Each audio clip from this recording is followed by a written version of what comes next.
have decided to eat better and exercise more in 2014, you are not alone. You are one of more than 100 million Americans likely to diet next year. You crunch the numbers on that, and gyms, weight loss programs, and food companies, they stand to rake in more than $60 billion in revenue. So how is the industry shaping up for next year?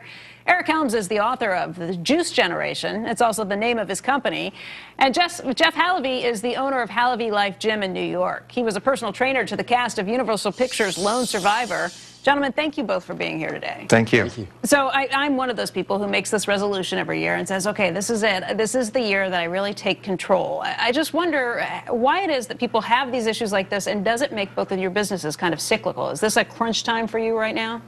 For myself, we really don't have, my gym is called Halevy Life, and we really cater to probably a different type of mindset, a client with a different type of mindset. Somebody who's more serious and not someone who's a little more committed. I mean, even our model, we have it's a service-only model, so people are actually coming to have services administered, like personal training, and we have a commitment-based model where people are required to commit to at least 90 days at a time of working with us. So we don't really have that revolving door that many gyms do. Well, it's smart for our clients. That's not just for us. That's really for our clients. It's a quality control measure. Eric, how about you? Is juicing something that people do more in January, or is this really becoming a year-round event now? Juicing is a year-round event. I mean, certainly we do see a boost in January. We get a lot of people walking in the stores for the first time wanting to know, what is green juice? Is it something that I want to make a part of my daily routine? And is it scary, or how can I do it? So we do see a boost in January. I know that you thought of this in the last century. It's been over 15 years since you launched this stuff. I mean, this is definitely one of the pioneers.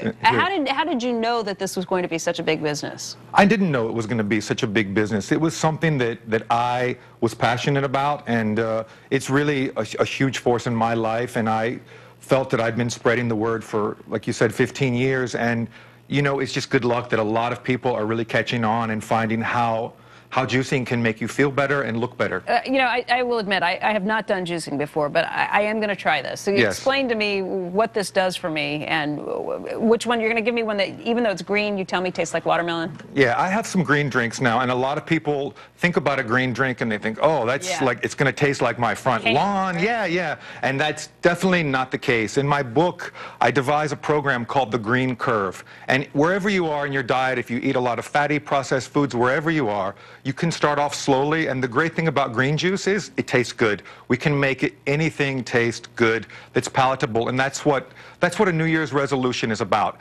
If something that you like, you're going to do it. You're going to go back. If a juice tastes good, it's something you're going to want to do. If it's painful or tastes bad, you're not going to do it. Jeff, that's got to be a message that you probably tell people too. What's something that they should be doing in terms of in terms of our exercise regimen? Should it be diversified like our portfolios are?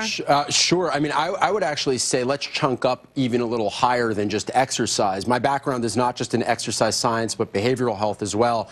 And, really everything starts from the inside. And I think that the most important thing that people can do right now, whether it's starting any new habit, including having a juice every single day, is to start small. So the first thing is to start with a baby step, like flossing one tooth, or maybe just holding a green juice every single day, or walking into a juice generation. And I think the next step is really anchoring it to something that you already do. So right after you do something to do it, and then the most important part, self-celebration. Nobody celebrates their efforts enough. We all beat ourselves up when we don't get to the gym, when we don't have a green juice, but we don't give ourselves a pat on the back often enough. You mean this literally, right? That's really what it's all about, starting with baby steps and then trying to ease your way into it.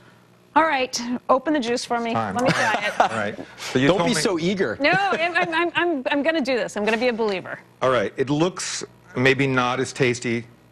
Yeah, I'll give you this. I would definitely think I was drinking grass. Looks are deceiving here. I think this is one of those juices that actually has a lot of green in it. That's pretty good. Could you do that every morning?